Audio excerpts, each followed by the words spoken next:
بسم اللہ الرحمن الرحیم۔ ناظرین و سامعین، کیا عید الاضحیٰ کی قربانی کے ساتھ عقیقہ کی قربانی ہو سکتی ہے؟ جی ہاں، عید الاضحیٰ کی قربانی کے ساتھ عقیقہ کی قربانی آسان طریقے سے ہو سکتی ہے۔ عید الاضحیٰ کی قربانی حضرت سیدنا ابراہیم خلیل اللہ کی سنت مبارکہ ہے اور اس امت کے لیے واجب قرار دی گئی ہے۔ عید قربان اور عقیقہ میں کیا فرق ہے؟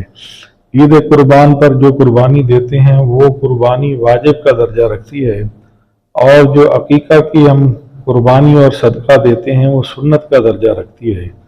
لیکن یاد رکھیے کہ واجب کا درجہ زیادہ ہے اور سنت کا درجہ کم ہے۔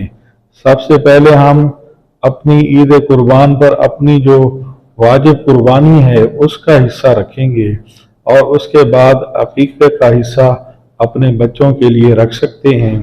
اور بچے کے لیے یعنی لڑکے کے لیے ہم 2 بکریاں گائے میں اور اونٹ میں رکھ سکتے ہیں، اور لڑکی کے لیے 1 بکری یعنی اونٹ میں اور 1 بکری گائے میں اور بھینس میں رکھ سکتے ہیں۔ اگر کسی بندہ مومن کے پاس فرصت نہیں ہے اور وہ اپنے بچوں کا عقیقہ کا بکروں کا انتظام نہیں کر سکتا، اس کے پاس بکرے خریدنے کی فرصت نہیں ہے، تو فقہائے کرام نے اس کا آسان حل اور طریقہ یہ بتایا ہے کہ عید قربان پر جب بڑے جانور گائے، اونٹ اور بھینس کی قربانی کی جاتی ہے تو اس میں 7 حصے ہوتے ہیں۔ تو آپ اپنی قربانی کا حصہ رکھنے کے بعد، کیونکہ آپ کے اوپر قربانی واجب ہے، اس لیے سب سے پہلے آپ اپنی قربانی کا حصہ رکھیں گے گائے میں اور اونٹ میں، اور اپنی قربانی کا حصہ رکھنے کے بعد پھر اپنے بچوں کے عقیقے کے لیے حصہ رکھ سکتے ہیں۔ لڑکے کے لیے آپ 2 حصے رکھ سکتے ہیں اور لڑکی کے لیے آپ 1 حصہ رکھ سکتے ہیں۔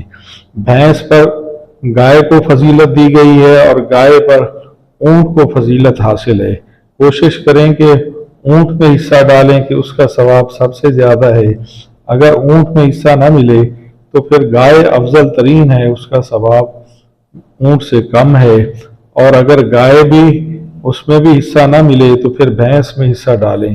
اس طرح آپ آسانی کے ساتھ اپنے بچوں کے عقیقے کا صدقہ ادا کر سکتے ہیں اور اپنی قربانی بھی آسان طریقے سے کر سکتے ہیں۔